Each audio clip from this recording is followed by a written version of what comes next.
Miten tehdään kodin remontin tarjouspyyntö ja sopimus? Lämpimästi tervetuloa Kuluttajaliiton tietoiskuun, joka käsittelee kodin pienremonttien, tarjouspyyntöjen ja sopimusten tekemistä. Minun nimeni on Juha Börlin-Pumel ja olen Kuluttajaliiton pääsihteeri. Tämän tietoiskun mahdollistaa Palkansaajasäätiö ja luennon sisällön lähteenä on toiminut erityisesti Kilpailu- ja kuluttajavirasto.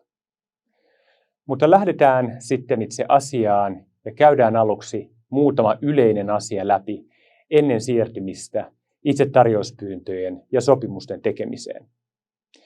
Kun ryhdyt remontoimaan, kannattaa panostaa remonteissa suunnittelun lisäksi kirjalliseen sopimukseen. Remontin alkutilanne kannattaa kartoittaa huolella ja käyttää tarvittaessa asiantuntijoita apuna, jotta remontin edetessä ilmaantuisi mahdollisimman vähän lisätöitä aiheuttavia yllätyksiä. Kirjallinen sopimus helpottaa hyvästä suunnittelusta huolimatta syntyneiden riitojen ratkaisua. Jos remonttifirma esimerkiksi ei pysy aikataulussa, sisältö ei vastaa lupauksia tai remontin hinta nousee, sovittuja asioita on vaikea näyttää toteen, jos sopimus on tehty vain suullisesti kättä päälle menetelmällä. Rakennuslupaa edellyttävässä työssä on oltava vastaava työnjohtaja. Tämän lisäksi, vaikka remontti ei edellyttäisi valvojan käyttöä, kannattaa harkita valvojan palkkaamista, jos remontti on laaja tai sinulla ei ole osaamista tai mahdollisuutta arvioida remontin tekijän töiden oikeellisuutta. Voit tukeutua kuluttajasuojalakiin vain niissä tilanteissa, joissa remontin tekijä on elinkeinonharjoittaja. Tällöin saat tarvittaessa Kilpailu- ja kuluttajaviraston kuluttajaneuvonnasta tietoa ja ohjeita kuluttajaoikeudellisissa kysymyksissä ja riitatilanteissa. Asiantuntija antaa asiastasi juridisen arvion sekä toimintaohjeita. Näiden yleisohjeiden jälkeen lähdetään käymään läpi askel askeleelta, mitä sinun tulee huomioida remonttiisi liittyen. Ensinnäkin tee realistinen kustannusarvio, selvitä rahoitus ja oikeutesi tukiin. Oikeus tukiin kannattaa selvittää ennen remonttia. Voit saada esimerkiksi korjauksien kotitalousvähennystä, kunhan remonttifirma kuuluu ennakkoperintärekisteriin. Olemme tehneet kotitalousvähennyksestä oman videon, joka löytyy YouTube-kanavaltamme. Patentti- ja rekisterihallituksen ja Verohallinnon yhteisestä yritystietojärjestelmästä osoitteesta ytj.fi voit varmistaa, onko yritys rekisteröity ennakkoperintärekisteriin. Seuraavana askeleena tee tarjouspyyntö kirjallisena. Suullinen tarjous remonttifirmalta saattaa riittää muutaman 100 euron remonteissa, mutta itse sopimus työn tekemisestä kannattaa niissäkin tehdä kirjallisesti. Esimerkiksi omakotitalon rakenteiden korjaus, lämmityksen uusiminen tai ison pihakiveyksen teettäminen on jo kallista työtä, jolloin kirjallisen tarjouspyynnön ja sopimuksen tekeminen on tärkeää. Tarjous kannattaa pyytää usealta yrittäjältä. Näin saat selville hintatason sekä käsityksen yrittäjän luotettavuudesta. Isoissa projekteissa jo se, että et saa tarjousta kirjallisesti, herättää kysymyksen yrityksen luotettavuudesta. Myös vastaukset kannattaa pyytää kirjallisena. Tarjouspyynnössä on hyvä kertoa työsisältö, pyytää hinta-arvio ja laskutusperusteet, kertoa alustava aikataulu, kertoa mihin mennessä tarjous on jätettävä ja varmistaa mahdollisuus kotitalousvähennykseen. Remontin tekijä kannattaa tavata ennen sopimuksen tekemistä henkilökohtaisesti. Usein hyvän remontin tekijän löytää tuttavien ja ystävien suositusten perusteella. Varmista kuitenkin saamasi suositukset ottamalla yhteyttä edellisiin asiakkaisiin.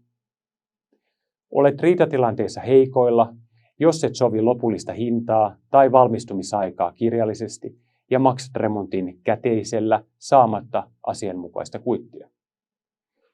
Jos et osta remonttia yritykseltä, vaan palkkaat siihen työntekijän, sinusta tulee työnantaja siihen liittyvine velvollisuuksineen. Selkeintä onkin valita remontin tekijä, joka on elinkeinon harjoittaja. Kuluttajasuojalain säännökset koskevat vain kuluttajan ja elinkeinon harjoittajan välisiä sopimuksia. Jos kotitalous palkkaa remonttiammattilaisen työsuhteeseen, se toimii itse työnantajana. Työsuhteeseen remonttiammattilaisen palkannut kotitalous on velvollinen huolehtimaan samoista työnantajamaksuista kuin muutkin työnantajat. Virheellisestä työstä tai työn viivästymisestä ei voi vedota kuluttajasuojalakiin. Kuluttajaviranomaiset ei voi myöskään ratkaista riitaa. Muista aina tehdä sopimus remontista kirjallisesti. Kirjallinen sopimus ehkäisee riitoja. Jos sopimus jää vain puheiden varaan, ei ole näyttöä vaatia remontintekijää pysymään sovitussa hinnassa tai aikataulussa. Sopimukseen on tärkeää kirjata ainakin työn sisältö, työn hinta ja laskutusperusteet, maksuerien aikataulu, mitä ja minkä laatuisia materiaaleja käytetään, kenen vastuulla on hankkia käytettävät materiaalit, muut mahdolliset järjestelyt ja toimenpiteet, jotka tilaaja tekee, esimerkiksi vanhan purkaminen, aloitus- ja valmistumisaika, seuraukset, jos työ viivästyy, sekä mahdolliset aliurakoitsijat. Käytä tarvittaessa Kilpailu- ja kuluttajaviraston laatimaa pienremontin sopimuslomaketta, jonka löydät esimerkiksi googlettamalla pienremontin sopimuspohja KKV. Isommissa urakoissa kannattaa varmistaa, että urakoitsijan sopimusmallit ja ehdot ovat kuluttaja-asemien hyväksymiä. Kun nämä ehdot ovat käytössä, ne ovat kuluttajasuojalain mukaisia ja niissä on mainittu kuluttaja-asiamiehen hyväksynnästä. Jos remontissa on monta tekijää, esimerkiksi pääurakoitsijan lisäksi sähkö- ja putkiasentaja ja maalari, kannattaa sopimuksissa olla tarkkana. Esimerkiksi keittiön uudistaminen on projekti, jossa tarvitaan kalusteasentajan lisäksi yleensä putki- ja sähköasentajaa. Kirjallinen sopimus tehdään yleensä vain pääurakoitsijan kanssa, mutta hän saattaa pyytää tuttua sähkö- tai putkiasentajaa tekemään työmaalle tarvittavan pikkuasennuksen putkiin. Remonttisopimukseen kannattaa kirjata kaikkien työmaalla työtä tekevien nimet ja yritystiedot, vaikka heidän tekemänsä työt sisältyisivät pääurakan hintaan. Pääurakoitsija vastaa käyttämiensä aliurakoitsijoiden työstä. Jos esimerkiksi pääurakoitsijaa ei enää tavoita ja aliurakoitsijan työssä on virhe, kuluttajalla on oikeus tehdä valitus myös suoraan aliurakoitsijalle. Muista aina sopia remontin hinnasta tai hinta-arviosta kirjallisesti. Remonttien ja korjausrakentamisen käytetyimmät hinnoitteluperusteet ovat tuntilaskutus ja urakkahinta.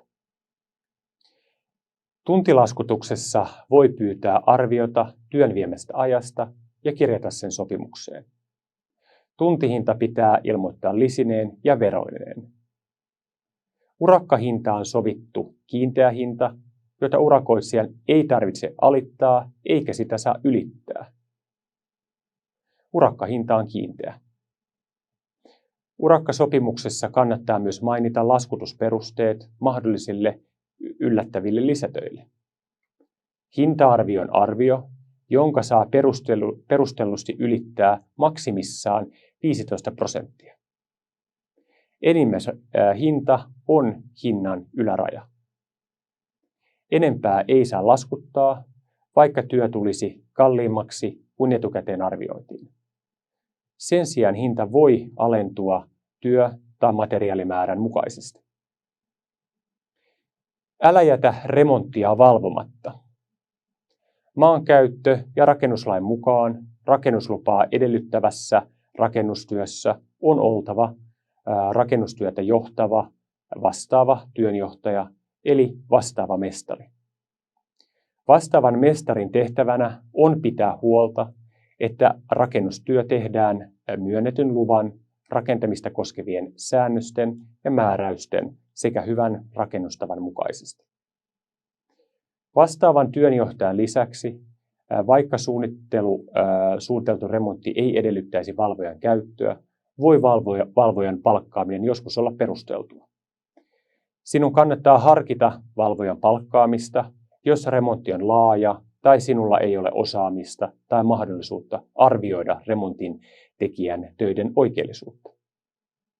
Vastuu työsuorituksesta on remontoijalla eli urakoitsijalla, ja valvojan tehtävänä on ulkopuolisena alan ammattilaisena varmistaa, että työ tehdään oikein. Voit selvittää oman kuntasi rakennusvalvontaviranomaiselta, edellyttääkö suunnittelemasi remontti rakennuslupaa. Keskeinen sääntö remontoinnissa on, että et maksa etukäteen mitään. Turvallisinta on sopia, että laskut maksetaan vasta, kun sovittu työ on tehty ja hyväksytty. Maksaminen etukäteen on kuluttajalle riski. Pahimmassa tapauksessa remontin tekijä häviää rahojen kanssa. Jos työn hinta sovitaan maksettavaksi erissä, maksuaikataulu kannattaa aina sopia takapainotteiseksi. Silloin maksetaan vain tehdystä työstä. Tämä kannattaa senkin vuoksi, että tilaajalla on oikeus olla maksamatta virhettä vastaavaa osuutta työn hinnasta siihen saakka, kun virhe on tullut asianmukaisesti korjatuksi. Jos urakoitsija noudattaa kuluttaja-asiamiehen hyväksymiä sopimusehtoja, voi joissakin tapauksissa sopia ennakkomaksusta. Silloin ehdot on kirjattu selkeästi sopimukseen. Yksi keskeinen haaste remonteissa on yleensä sovitun aikataulun pettäminen. Sovi siis valmistumisaika ja ehkäise viivästys sopimalla työn valmistumisaika etukäteen kirjallisesti. Valmistumisen viivästymisestä voi vaatia hyvitystä. Ehto viivästyskorvauksesta kannattaa kirjata sopimukseen, jos et sovi valmistumispäivää kirjallisesti. Riitatilanteessa on vaikea näyttää, että työ on todella viivästynyt. Jos haluat tehdä esimerkiksi remonttiin liittyviä purkutöitä itse, kannattaa sopia myös niiden osalta tarkka aikataulu. Silloin vältyt kiistelyltä siitä, kumman syytä mahdollinen viivästyminen oli. Viivästyskorvauksen määrä kannattaa sopia sellaiseksi, että se todella ehkäisee viivästyksen. Viivästyksen seurauksesta voi sopia esimerkiksi seuraavasti: XX% koko työn hinnasta kautta alkava viikko tai XX euroa kautta alkava viikko. Toivottavasti näistä vinkkeistä oli sinulle mahdollisimman paljon hyötyä. Remontoiminen voi olla myös hauskaa ja innostavaa, mutta turhat ongelmat kannattaa etukäteen välttää. Hyödynnä siis näitä vinkkejä, niin remontoiminen jää todennäköisemmin ilon puolelle.